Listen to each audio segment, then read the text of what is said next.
For Laci by Sharon Rocha. Laci Peterson's mother, Sharon Rocha, wrote a book for her daughter who was murdered by her husband, Scott Peterson.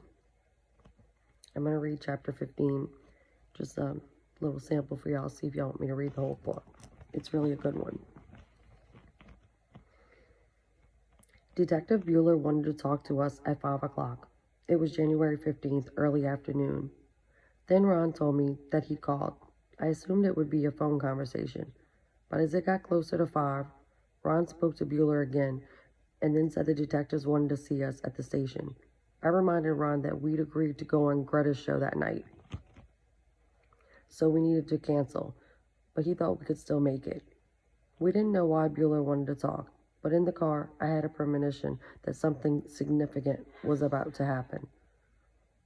They wouldn't have had us come down otherwise. They would have just talked to us on the phone.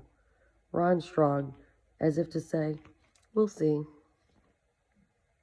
Bueller met us at the door of his downtown office and took Ron and me into the same private conference room where he and Craig had interviewed us on December 29th. Al Burkini was seated at the table. I didn't know Al was going to be there.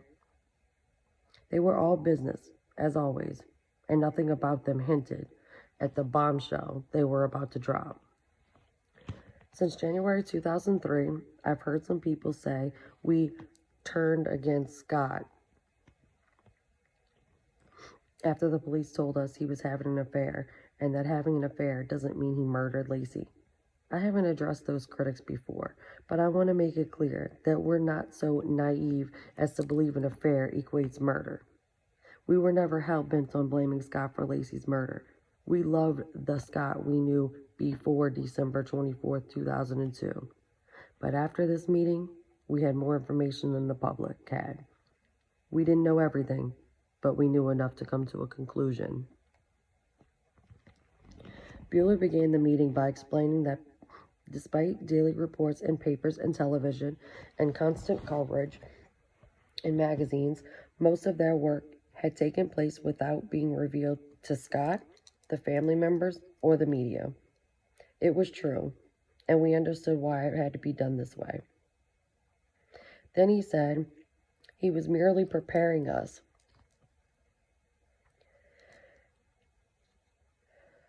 for what they were about to tell us next, and it was pretty tough stuff. I shut my eyes, held my breath, and wondered how much I could take. Something terrible was coming, and I didn't know if I could handle it. Bueller looked at Burkini, and then looked at us. He told us that on Thursday, the National Enquirer would be publishing a story about Scott having a girlfriend. He said she was a massage therapist in Fresno, and her name was Amber Fry. He said Scott had been having a relationship with her since November 2002. He said the police had known about their relationship for 2 weeks. In fact, Scott was still involved with her, calling all the time, talking about a future together, and even about the two of them living in Europe. I started to shake. I couldn't breathe. The detectives continued to talk. I couldn't take any more. I said that I needed to call Kim Peterson and cancel our interview with Greta. I didn't care about the interview. I needed a distraction from the information we'd just been told and what it clearly implied. I didn't want to be there in that room. I didn't want to hear anything more either. But as I reached for my purse to get my cell phone, Bueller said it had already been handled. God, please get me out of here now. Bueller said Scott had purchased a boat on December 9th, which he further explained was the same day Scott had told Amber that he'd lost his wife and would be spending his first Christmas without her. His first Christmas without her? The room started to spin. It seemed as though the air had been sucked out of it. I felt like I was gasping for air. I was sick. I wanted to run away, but I couldn't move. I think I'm going to throw up, I said. I tried to stand up to leave, but my legs wouldn't hold me, so I sat back down. He didn't have to kill her, I sobbed. Ron put his arm around me, but he too needed comforting.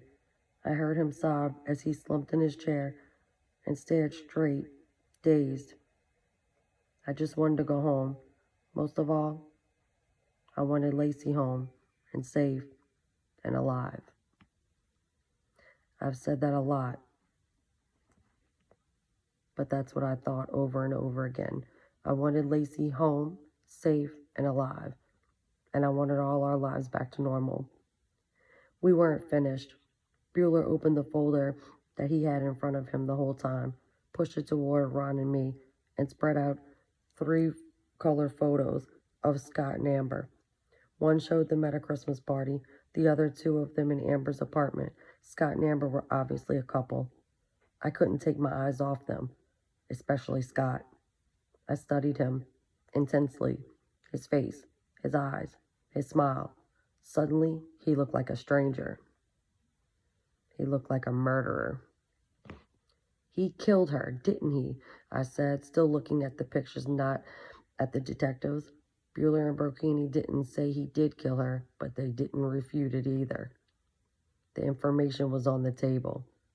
We asked if Scott had had any other affairs, and they said yes, and told us about his affair with Cal Poly student Janet Isle. During his final semester at Cal Poly, I asked if Laci knew, and they said yes. Janet had walked in on her and Scott while they were in bed. It would have been difficult to not know, said Brocchini. His roommates had to drag her, Janet, out kicking and screaming. Bueller explained they hadn't planned on revealing any of this information to us at this point, and they would have preferred to wait until they tied more of the evidence together, but the National Enquirer forced their hand. In the end, they didn't want us to be surprised. We don't know the extent of their story, Bueller said. They may also have more pictures. We just don't know. Are you telling the Petersons, Ron asked? Brocchini said they were, and he explained that Detectives Grogan and Phil Owen were in San Diego telling Lee the same things we were being told. They were telling Lee and letting him break the news to Jackie because of her fragile health. I heard that Lee told Jackie that the photographs the police had of Scott and Amber were from a party that Laci and Scott had attended together. Despite what he told Jackie, I know from reading the transcript of Craig's conversation with Lee, and Lee asked if it was a girl from Sacramento. He also said that she must have known Scott as someone else. What parent reacts by saying she must have known him as someone else?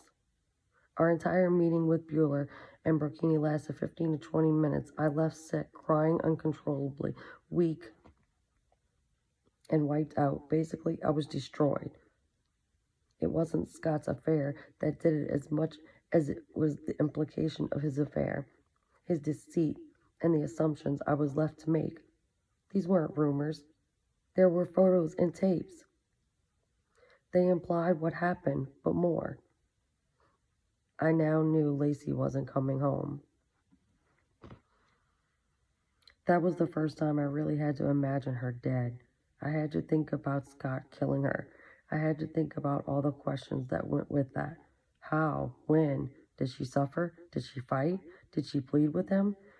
I had to be helped out to the car. My legs were gone, and I was crying so hard I couldn't see. Just full body heaves. He didn't have to kill her, I wailed as they put me in the front seat. I couldn't stop the wailing. He didn't have to kill her. He didn't have to kill her. He didn't have to kill her. He didn't have to kill her. On the way home, Ron called family and friends and had them come to our house. He was most comfortable working out the toughest moments by himself along a riverbank or driving in his truck, but he knew I hadn't wanted to be alone since Laci disappeared, and he made sure I was always in the company of a friend or groups of friends and family, my circle of love as I referred to them. They arrived just after we did.